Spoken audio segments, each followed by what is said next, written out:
오늘 우리에게 주시는 하나님의 말씀은 시편 71편 17절과 18절 그리고 22절입니다. 시편 71편 17절과 18절, 22절 구약성경 853면에 있습니다. 제가 봉독하겠습니다. 하나님이여, 나를 어려서부터 교훈하셨으므로 내가 지금까지 주의 기이한 일들을 전하였나이다. 하나님이여, 내가 늙어 백발이 될 때에도 나를 버리지 마시며 내가 주의 힘을 후대에 전하고 주의 능력을 장래의 모든 사람에게 전하기까지 나를 버리지 마소서. 나의 하나님이여, 내가 또 비파로 주를 찬양하며 주의 성실을 찬양하리이다. 이스라엘의 거룩하신 이여, 내가 수금으로 주를 찬양하리이다. 아멘. 조선시대 정치인, 이것도 문인으로 알려져 있는 송강정철의 시조 가운데 이런 게 있습니다. 어버이 살아실제 섬기기를 다하여라. 지나간 후면 애달다 어이하리. 평생에 고쳐 못할 일은 이뿐인가 하노라. 또 역시 그 조선시대 문인이고 무인으로 알려져 있는 노계 박인로의 조홍시가라는 게 있습니다. 반중 조홍감이 고와도 보이나다. 유자이 아니라도 품엄직하다마는 품어가 반길이 없을세 글로 서로 하노라. 이 조홍감이라는 것은 홍시감을 말합니다. 어느 집에 갔는데 손님 대접한다고 잘 익은 홍시감을 내왔어요. 그 쟁반에 덩그러니 놓여있는 잘 익은 홍시감을 보니까 문득 홍시감을 좋아하셨던 모친 생각이 났습니다. 그걸 품속에 가지고 가서 드리고 싶은 마음은 꿀떡 같은데 이미 그분은 안 계신다. 참 이 두 시조가 다 부모님을 섬기는 데에는 때가 있다. 어렸을 때에는 철이 없죠. 철이 없으니까 섬기기는커녕 속만 썩입니다. 애만 태웁니다. 근데 이제 철이 들고 나이 먹고 부모님을 좀 잘 섬겨야 되겠다. 이런 생각을 하게 되었는데 그때 되니까 이미 부모님은 옆에 안 계신다. 세월이 기다려주질 않는다. 부모님을 이미 데리고 가버린다. 뭐 이런 뜻입니다. 우리가 참 부모님에게 효를 한다고는 하지만 어느 사람 치고 내로라, 난 할 거 다 했다, 이런 사람은 없습니다. 늘 후회가 남지요. 내가 그때 조금 더 잘해드릴 수 있었는데, 조금 더 신경을 썼어야 하는데, 내 자식에게 하는 것의 반만큼만 부모에게 했더라면, 이런 아쉬움이 남지요. 그저 나 먹고 살기 바빠서 부모님 제대로 돌보지를 못한 것 같고, 내 자식을 좀 잘 키워보려고 거기 급급하다 보니까 부모님을 소홀히 대한 것 아닌가. 저희 모친은 92세에 소천을 하셨습니다. 한 10여 년 됐어요. 근데 제가 좀 의아했던 게, 모친께서 이제 나이가 꽤 되셔서 70 후반, 80 이제 넘어오셔서, 근데 그때 몇 번 돌아가신 친정 어머니 이야기를 하세요. 그러니까 이미 수십 년 세월이 지났지만은, 그러면서 하시는 말씀이, 그때 당신이 어렸을 때에 너무 철이 없어서 이런저런 행동을 했는데 얼마나 그때 모친의 마음이 아팠을까. 그걸 수십 년이 지난 뒤에 늦은 나이에 이렇게 후회를 하시면서 참 참회를 하는 이런 모습을 보았습니다. 이제 어릴 때는 모르지요. 그런데 본인도 나이를 먹고 이제 그 나이가 되어 보니까 비로소 그때 우리 부모 심정이 어땠을까, 얼마나 아팠을까, 안타까웠을까, 그게 이제 실감이 되는 거지요.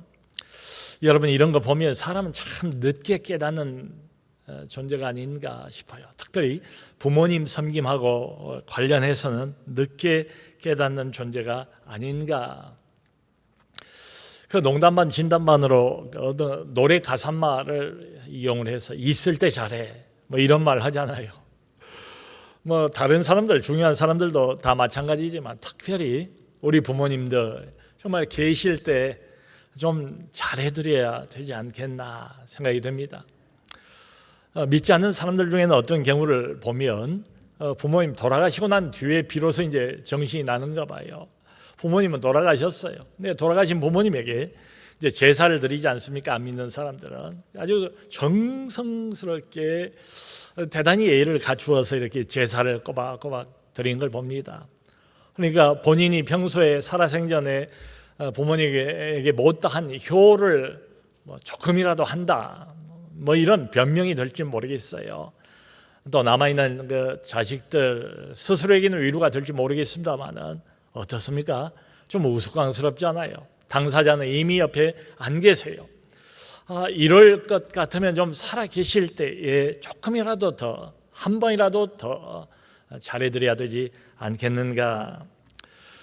여러분, 부모하고 자식 관계는 촌수가 1촌입니다. 애가 태어나자마자 맨 먼저 만나는 사람이 바로 부모지요. 부모 자식 관계는 인간 관계의 가장 기본입니다. 모든 인간 관계의 사실은 출발점이지요. 그리고 이 자녀가 살아가면서 앞으로 맺어나갈 무수히 많은 인간 관계 다 부모 자식 관계에 영향을 받습니다. 좋은 영향이든 나쁜 영향이든 부모님하고 내가 어떤 관계를 맺고 있는가, 이건 운명적인 것 같아요. 그 영향을 어쩔 수 없이 다 받기 마련이에요. 여러분, 하나님께서 우리에게 부모님들을 주시지 않았습니까? 또 어떤 가정에 귀한 생명을 하나님이 주시잖아요. 가정이라는 것 자체를 하나님이 이 땅에 만들어 놓으시지 않았습니까? 그러므로 가정이 뭔가를 아시고 부모 자식 관계가 뭔가를 잘 아세요. 이 부모 자식 관계가 어떠해야 되는가를 하나님이 누구보다도 더 잘 아십니다. 그러므로 그 중요한 10계명 안에서도 하나님께서 5계명에 1계명부터 4계명까지는 하나님과 나와의 관계를 수직적으로 설명을 하시고 5계명부터 10계명까지는 나와 다른 인간과의 관계를, 수평적인 관계를 설명을 하십니다. 근데 그 5계명 맨 처음 계명이 내 부모를 공경하라. 신학에서도 이 이야기가 여기저기 나옵니다. 에베소서 6장 2절 3절을 보면 바울이 말하기를 내 부모를 공경하라. 이는 약속 있는 첫 계명이니 내가 잘 되고 땅에서 장수하리라. 여러분, 하나님께서 우리에게 주신 모든 말씀과 계명들은 궁극적으로는 하늘의 은혜, 영적인 은혜를 바라보는 거지요. 근데 유독 부모님을 잘 섬겨라, 이 계명에 관해서는 하나님께서 뭐라고 말씀을 하십니까? 이 계명을 잘 지켜라. 아니, 잘 지켜주기를 내가 간절히 부탁을 한다, 이런 심정인 것처럼 그렇게 느껴져요. 하시면서 하시는 말씀이 이제 약속을 주시는 거죠. 부모님을 정말로 진심으로 마음을 담아서 잘 공경하고 섬기면 이는 약속이 있는 첫 계명이다. 네가 잘 되고 땅에서 장수하리라. 그러니까 하늘 이야기를 하지 않습니다. 어떤 영계 이야기를 하시는 게 아니라 바로 이 지상에서 내가 숨쉬며 살아가고 있는 이 땅에서 잘 될 것이다. 그러니까 얼마나 이 부모를 잘 섬기는 이 계명이 중요한지, 얼마나 이 모든 것의 근본이 되는 계명이고 중요한 계명인지 하나님께서 이 땅에서의 누리는 복, 이 땅에서 하나님이 직접 쏟아부어 주시는 그 복까지를 약속을 하시면서 부모를 잘 공경하라라고 부탁을 하시고 계십니다. 참 우리 주변에 좀 섬기기가 까다로운 부모도 있습니다. 또 요즘 이제 뉴스 같은 것을 보면은 세태가 달라졌지요.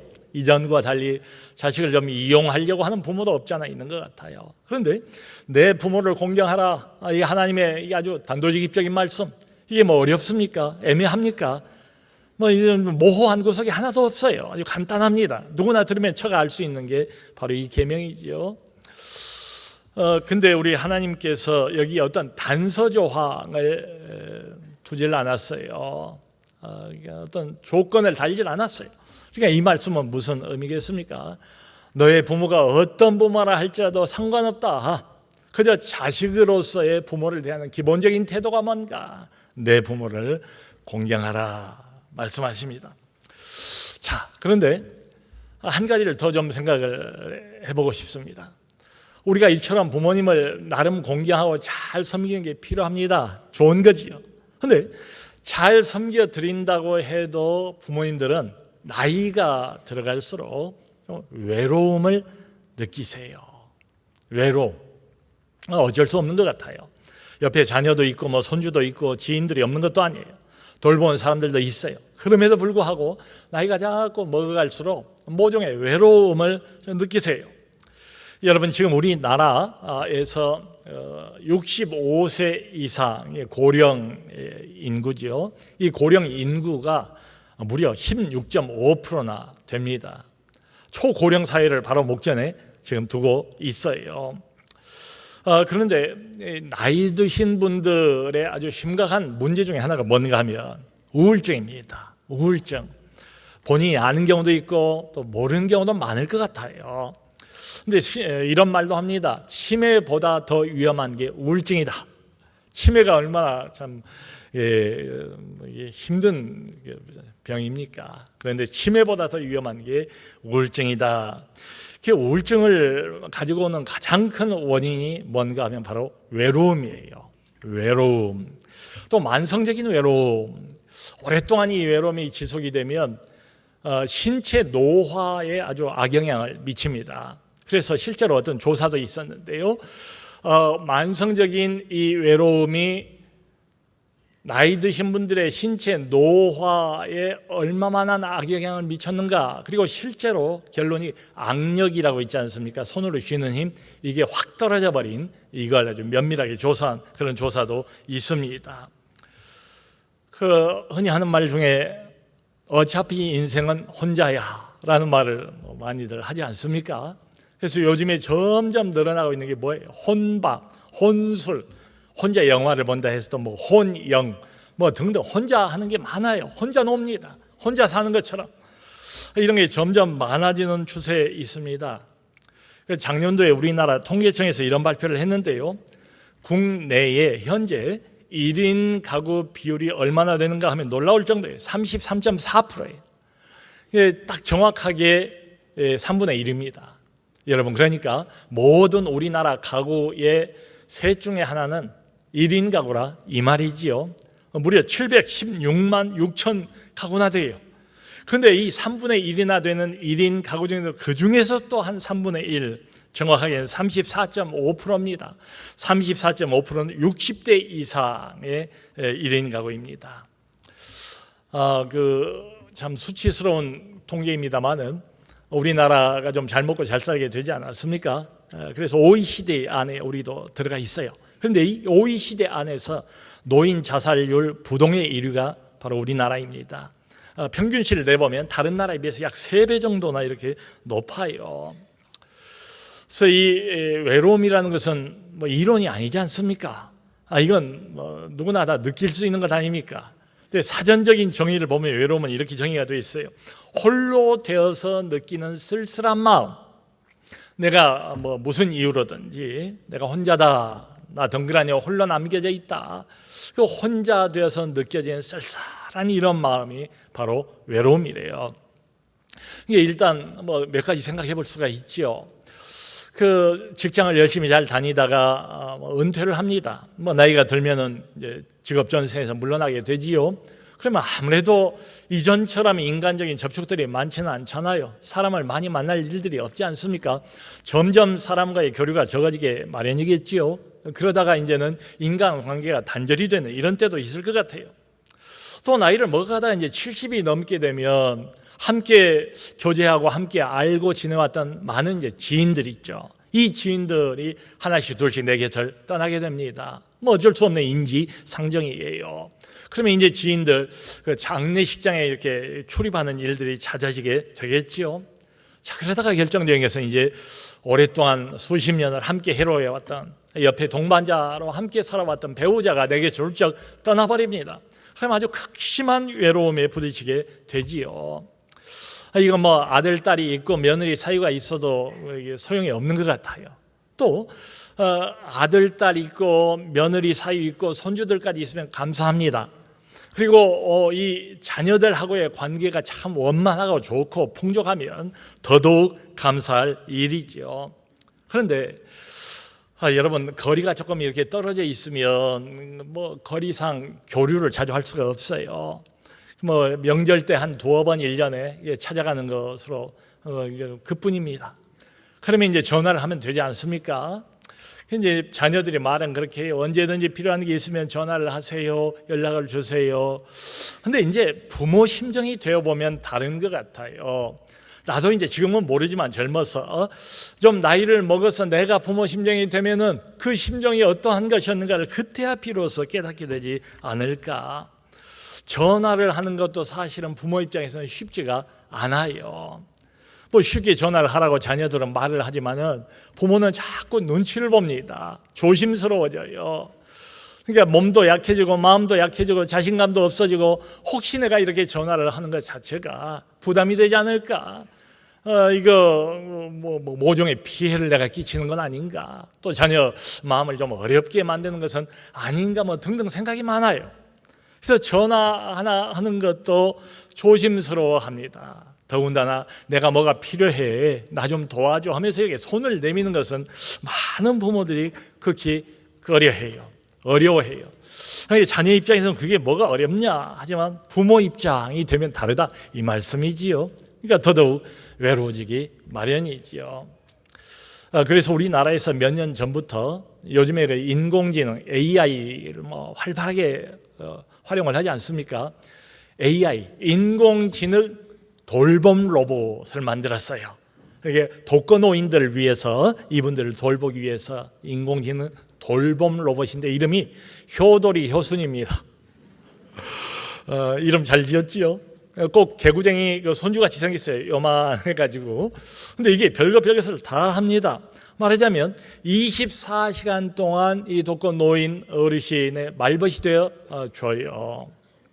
그리고 아주 자상하게 뭐 이것저것을 다 챙겨줍니다. 아침에 기상 시간도 알려주고요. 그리고 또 약 먹는 시간을 잊어버리잖아요. 노인들은 약 먹는 시간 됐어요. 친절하게 알려주기도 합니다. 식사 시간을 또 알려주기도 해요. 그리고 날씨가 추운 날 같으면 밖에 나갈 때 좀 잘 껴입고 오늘은 추우니까 그리고 외출을 하세요라고 친절하게 따뜻하게 자상하게 챙겨줘요. 그리고 또 홀로 있는 분들은 움직여야 되는데 어찌다 움직임이 없을 수가 있잖아요. 근데 움직임이 상당히 오랫동안 없으면 이게 센서가 붙어 있어가지고 자동으로 이 로봇이 외부 기관에 응급 서비스를 요청을 해주기도 합니다.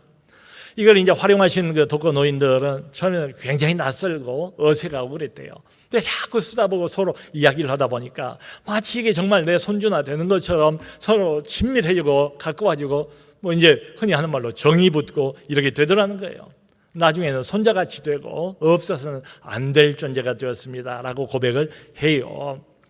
여러분 참 이렇게 독거노인까지 챙겨주면서 나라가 외로움을 어쨌든 덜어드리려고 애를 쓰는 게 고맙지요. 근데 한편으로는 좀 씁쓸해요. 사실은 누군가 옆에서 사람이 해줘야 할 일을 기계가 대신하고 있으니까 말이지요. 자, 다시 좋은 노력들입니다.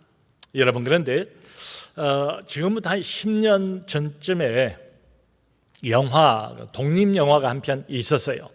대부분 독립영화들이 다큐멘터리 형식으로 돼서 재미가 많이 없습니다. 근데 이 영화는 가장 크게 흥행에 성공을 했습니다. 니마 저 강을 건너지 마오라는 제목의 영화가 있었습니다. 아마 많은 분들이 이미 다 관람을 하셨을 거예요. 그리고 그 영화 안에 있던 그 내용들, 그 잔상이 아직도 진한 여운이 되어서 남아있는 분들도 많이 계시지 않을까 짐작이 갑니다. 여기 나오는 분은 두 분 할머니, 할아버지입니다. 98세 된 할아버지, 89세 된 할머니 두 분이 주인공이에요. 두 분이 살아가는 이야기를 그대로 다큐멘터리 형식으로 담은 거예요. 강원도 횡성입니다. 자녀들은 이미 다 장성해서 도시로 뿔뿔이 다 흩어져 나가 있고 그 시골 구석에서 두 분만 살아요.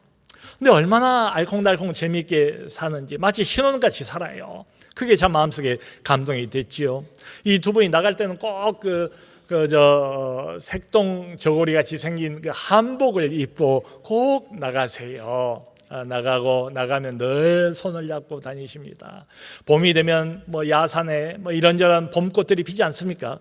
그러면 할아버지가 장난기가 좀 많으신 분인 것 같아요. 그 꽃을 꺾어서 할머니 머리에도 꼽아드리고 귀에도 걸어드리고 그래요. 정말 서로 재미있게 장난도 치면서 두 분이지만 이렇게 사는 모습을 보면서 참 마음속에 큰 감사, 참 좋다 이런 느낌을 가졌지요. 마치 신혼처럼 그렇게 살아요. 자, 그런데 이 영화가 원래부터 의도했던 목적이 있었던 것 같아요. 할아버지가 결국은 그 영화 안에서 돌아가세요. 98세 되니까 돌아가실 때도 됐지요.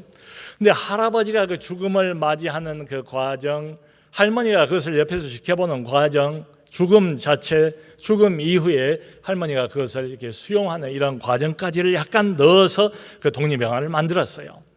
그러니까 이 영화를 다 보고 나면 약간 숙연해진다고 그럴까요? 진한 여운이 남아있어요. 이런 생각이 듭니다. 어쩔 수 없이 76년 동안을 그때 당시에 이 두 분이 해로를 했거든요. 말이 76년이지 남인서부터 76세만 돼도 얼마나 많은 나이입니까? 근데 부부가 되어서 76년을 살았어요. 근데 그 영화 끝나고 난 뒤에 어쩔 수 없이 드는 생각은 이것입니다. 저렇게 오랫동안 두 사람이 해로를 한다 해도 결국은 둘 중에 한 사람은 떠나고 한 사람만 홀로 남기 마련이구나. 죽음입니다. 결국 인생의 궁극적인 진실인 죽음을 어느 누구도 피할 수 없다는 메시지를 그 안에 담고 있어요. 여러분, 그래서 우리가 사람이기 때문에 사회적 동물 아닙니까? 사람과 더불어 살아야죠. 사람 안에 살아야죠. 사람과 어울리면서 사는 게 맞습니다. 나이 먹을수록 더 사람이 필요합니다. 그럼에도 불구하고 이 영화의 그 마지막 여운을 생각하면서 이런 질문을 던져보게 돼요. 그렇다 해도 사람이 과연 사람으로부터 얼마만큼의 위로를 받을 수 있을까? 이 질문 말이에요. 내가 사람을 기대고 의지하면서 살아가야 되는데 그렇게 해서 얼마만큼의 외로움을 면할 수 있을까? 이런 질문입니다. 나이 먹어갈수록 아무래도 점점 활동량은 적어져가죠. 인간적인 교류는 점점 없어져 갑니다. 내 곁을 하나씩 둘씩 더 떠나가게 됩니다. 결국은 그리고 마지막에는 홀로 남겨지게 됩니다. 여러분, 우리가 아까 읽었던 이 시편 71편은 소위 말하는 비탄시입니다. 시편을 몇 종류로 구별하는데요, 그 중에 하나가 비탄시예요. 그러니까 비통한 마음으로 이 시인이 하나님 앞에 노래하는 게 바로 이 내용이에요. 작자가 미상입니다. 그런데 많은 우리 주석학자들은 이 시는 필히 다윗이 지은 시일 것이다 라고 추정을 해요. 왜냐하면 다윗하고 관련된 이런 내용들이 상당히 많아요. 그래서 다윗이 종종 사용했던 표현들이 종종 등장을 해요. 다윗의 시라고 저도 생각을 합니다. 그리고 그 학자들은 지금 시의 이 배경이 뭔가 하면 다윗의 말년입니다. 다윗이 백발이 승성했을 때 여기 이제 시편 이 표현에도 나오는 것처럼 압살롬에게 쫓기지 않습니까? 아들 압살롬의 반란에 맞닥뜨려서 맨발로 다윗이 황급하게 왕궁에서 쫓겨나가는 그 상황을 가정을 합니다. 그러니까 자기가 믿고 의지했던 주변에 누구누구가 다 등을 돌리고 다윗을 배반을 했습니다. 아들까지 배반을 했습니다. 왕국은 금방 거덜날 이런 판입니다. 그야말로 절체절명의 위기 상황에 몰리게 된 거예요. 여기까지도 다윗이 쉽지 않은 인생을 살았거든요. 아주 파란만장한 인생을 살았습니다. 근데 다윗 말년에 평안은 없고 대단한 반란, 위기를 맞이하게 됐습니다. 근데 여기 시편을 쭉 이렇게 읽어보면 다윗이 절망하지 않습니다. 다윗이 주저앉지도 않습니다. 이 상황을 하나님께 가져와서 하나님께 간구합니다. 구원을 간구합니다. 그리고 한 걸음 더 나가서 참으로 신기하고 우리가 주목해야 될 것은 하나님을 찬양해요. 하나님을 찬양해요.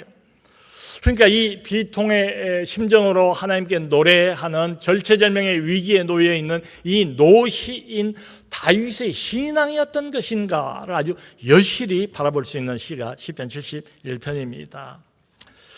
나이는 이미 먹을 대로 먹었지요. 백발은 여기도 표현이 나와 있는 것처럼 성성하지요. 왕국은 붕괴의 위험에 처해 있죠. 힘도 예전 같지가 않습니다. 권세도 의욕도 예전 같지가 않아요. 그런데 이 절체절명의 나이든 이때의 위기에 봉착하고 있는 다윗에게서 빛나는 것이 있습니다. 마치 까만 밤하늘에 반짝반짝 별이 빛나는 것처럼 다윗의 신앙이 빛을 발하고 있습니다. 이 시편 전편에 걸쳐 있는 하나님에 대한 인식을 우리가 좀 주목해 볼 필요가 있어요. 잠깐 몇 구절 우리가 같이 보겠습니다. 1절 여호와여 내가 죽게 피하오니 내가 영원히 수치를 당하게 하지 마소서. 3절 주께서는 나의 반석이요 나의 요새이심이니이다. 5절 주 여호와여 주는 나의 소망이시오 내가 어릴 때부터 신뢰한 이시라. 어릴 때부터 신뢰한 이시라. 9절 늙을 때 나를 버리지 마시고 내 힘이 쇠약할 때 나를 떠나지 마소서. 14절 나는 항상 소망을 품고 주를 더욱더욱 찬송하리이다. 18절 하나님이여 내가 늙어 백발이 될 때도 나를 버리지 마시며 내가 주의 힘을 후대에 전하고 주의 능력을 장래의 모든 사람에게 전하기까지 나를 버리지 마소서. 여러분 지금 이 시인 노시인 다윗이 하나님께 간구하면서 여기 18절에 뭐라고 말하고 있습니까? 주님 나는 아직 할 일을 다 못했습니다. 주님을 위해서 내가 더 해야 될 일이 있습니다. 그러므로 나를 버리지 마소서. 해야 될 일이 뭡니까? 주의 능력을, 주의 이름을, 주의 영광을 모든 사람에게 전하는 일이 아직 남아 있습니다. 여러분 이 절체절명의 위기 상황 속에서 다윗이 그토록 마음속에 붙들고 하나님 앞에 간청하며 요구하는 것은 무엇입니까? 주님의 힘과 능력과 영광을 모든 사람에게 전할 수 있도록 내게 조금만 더 시간을 주세요 라고 요청하고 있습니다. 정말 참 웬만한 사람들이 보면 이해 못할 다윗 아닙니까? 신앙을 가지고 있는 사람이 봐도 이런 상황에서 절체절명의 위기 속에서 나이도 먹고 의지할 데도 없는데 하나님 앞에 자기를 꺼내달라 구원해달라 간구하면서 구원해달라는 그 이유가 목적이 뭔가? 아직 내가 주님을 위해서 더 할 일이 있습니다. 주님의 능력을, 주님의 이름을, 주님의 영광을 온 세상에 전파하게 하소서. 자, 여러분 이렇게 보면 이미 이게 나이를 먹을 만큼 먹은 이 노시인 다윗의 인생을 떠받쳐주고 있는 원동력이 뭘까? 이 질문이 나오지 않을 수가 없지 않습니까? 다윗은 누구입니까? 우리가 아는 다윗은 위대한 정복자지요. 그리고 다윗은 누구입니까? 전쟁 영웅입니다. 다윗은 지금까지 살아오면서 온갖 정치적인 풍상에 시달려왔습니다. 그 인간적인 비극도 많이 겪었어요. 그런데 이 순간 다윗은 아주 모든 것이 가능한 힘의 최고의 자리에 앉아있는 절대군주의 모습이 아니에요. 아들에게 배신을 당하고 믿었던 부하들에게도 쫓기는 초라한 늙은 군주로 전락해 버린 다윗의 모습을 봅니다. 근데 여러분 정말 희한한 것은 우리가 주목해야 할 것은 이 늙은 시인 곧 나라도 뺏길지 모릅니다. 정말 이게 무슨 수치입니까? 다른 사람도 아니고 자기가 믿었던 아들이 자기를 정면으로 배반하고 왕국을 거둬내려고 하는 이런 시점입니다. 근데 이 늙은 시인이 하나님 앞에 기도한단 말이에요. 기도가 아니고 더 나가서 찬양을 하고 있어요. 찬양을. 이게 웬 말입니까? 이 시편을 쭉 읽어보면 뒤로 갈수록 그 찬양이 더 풍성해지는 것 같아요. 나는 항상 주를 찬송하리이다. 나는 더욱더욱 주를 찬송하리이다. 나는 비파와 수금으로 주를 찬송하리이다. 참 왜 이게 가능할까? 본문을 이렇게 읽어보면 한 가지 이유가 있습니다. 다시 그렇게 고백하잖아요. 내가 어릴 때부터 신뢰한 하나님, 내가 어릴 때부터 신뢰한 하나님, 내가 늙어서 백발이 될 때도 믿고 의지할 이는 하나님, 이게 부병한 사람이에요. 그러면 낙심하지 않습니다. 어려움은 있지만 절망하지 않습니다.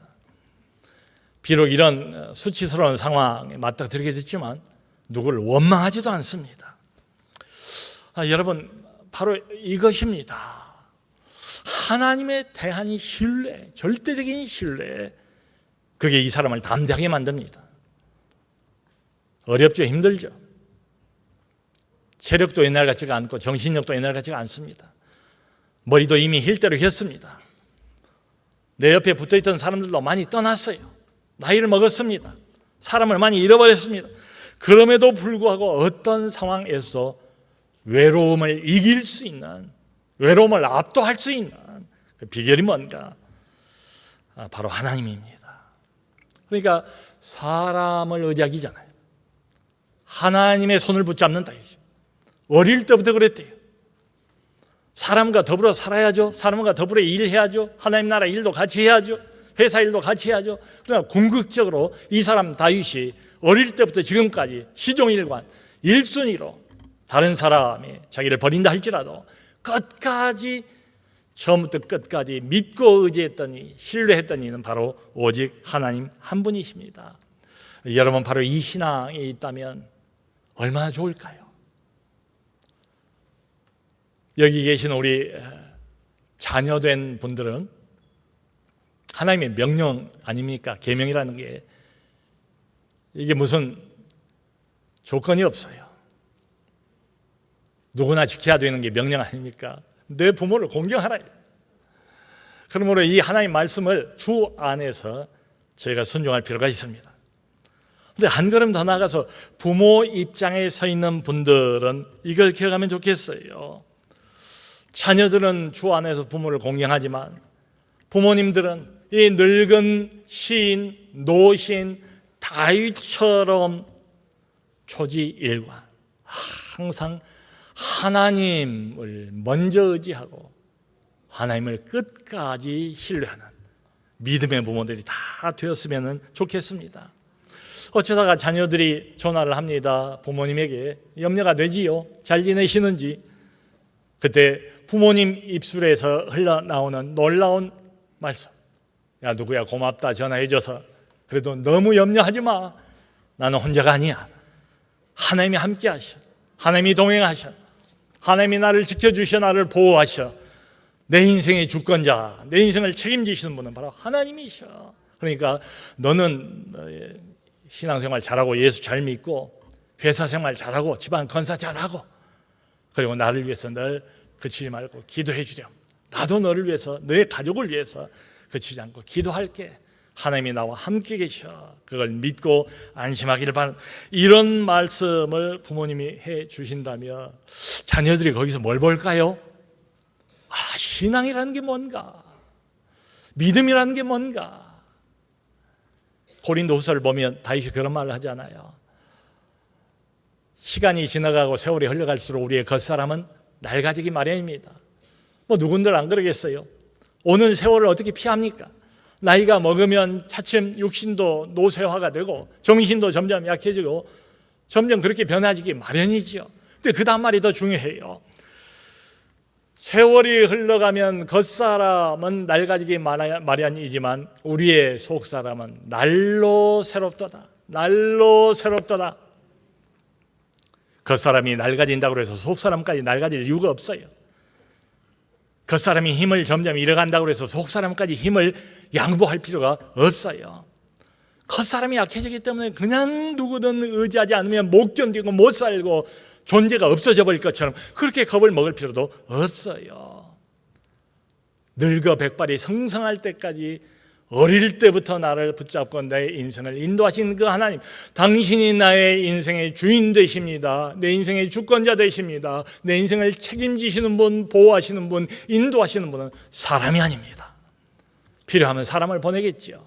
하나님께서 궁극적으로는 내 인생을 붙들고 계신다는 그 고백 말이지요. 우리 성도 여러분, 부모님 되신 우리 나이 드신 우리 어르신 성도 여러분, 이 말씀을 우리 마음속에 담았으면 좋겠습니다. 자녀된 분들은 하나님 말씀대로 부모님에게 좀 더 순종하고 공경하기 위해서 조금 더 노력하고, 부모된 우리 나이 드신 신앙의 연륜이 깊은 우리 성도님들께서는 이 노신 다윗의 심정과 믿음을 본받아서 세월이 흘러갈수록 더욱더 주님만을 의지하고 신뢰하는 믿음의 부모로 자라가는 우리 모두가 될 수 있기를 주님의 이름으로 축원합니다.